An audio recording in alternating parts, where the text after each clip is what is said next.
My name's Tarryn Tait and I own a company called Colindale Trading. I'm the CEO and I handle one or two of our core clients and then I just oversee all the rest of it. We import homeware and furniture from China, India, Malaysia and Brazil for the retail stores in South Africa, and we've also got an online platform.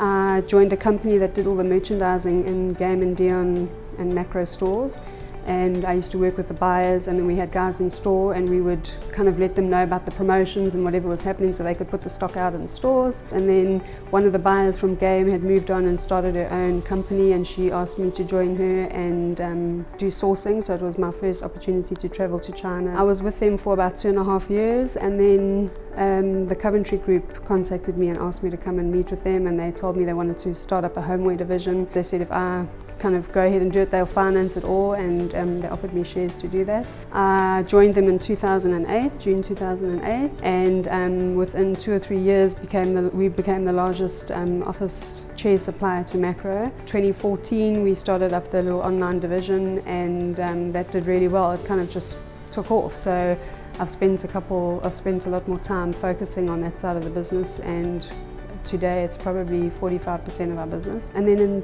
2017, I approached the Peruks and said that it's time for me to take the next step, and I ended up buying them out, and I'm still based in their premises and still very good friends with them, and I appreciate them very much.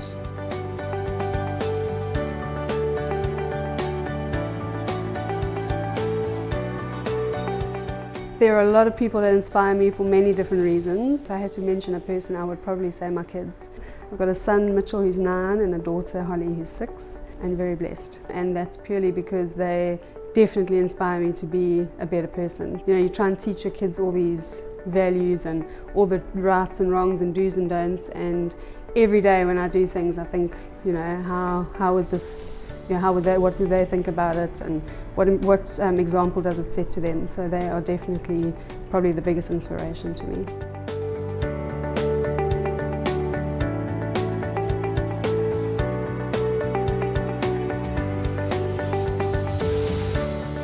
I am definitely happy with what I've accomplished so far, but there's a lot more to come.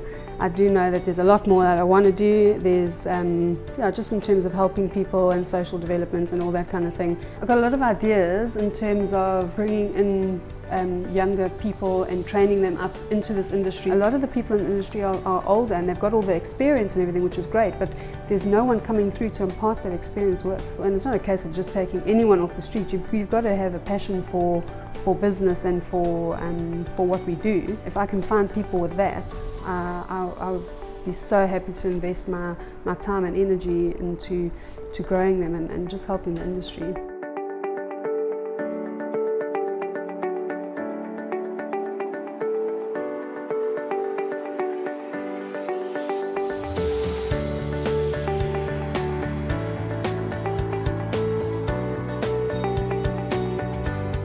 I don't feel that women have to have a different approach to men. I feel that every single one of us, woman, man, I think we are all born with our own superpowers, and I think it's about finding that superpower, whatever it is, and using that to run a company.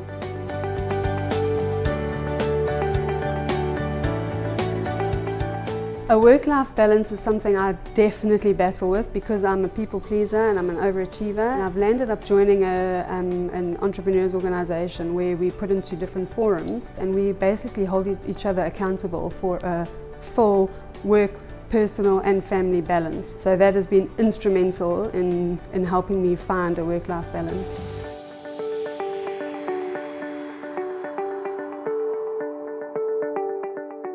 There's a lot of advice I would have given to my younger self. I think the biggest thing for me is that I would have told myself not to be scared to fail. I just turned 21 and I had a car accident. I was knocked over. I witnessed an accident late one night, and myself and another lady stopped to assist. And I was knocked over by a guy who we assumed he thought it was a roadblock. He jammed me into the barrier on the side of the freeway. It was an absolute miracle that I survived.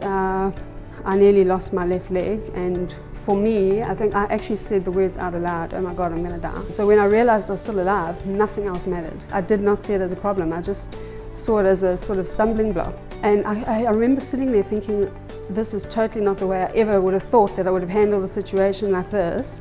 And it just proved to me that it actually, you don't know how you would deal with something until you actually experience it yourself. Often when I do fail or when I do hit rock bottom or whatever the case is, I'm hard on myself, and it's actually, I've learned through the years to kind of take the lessons out of it and move forward.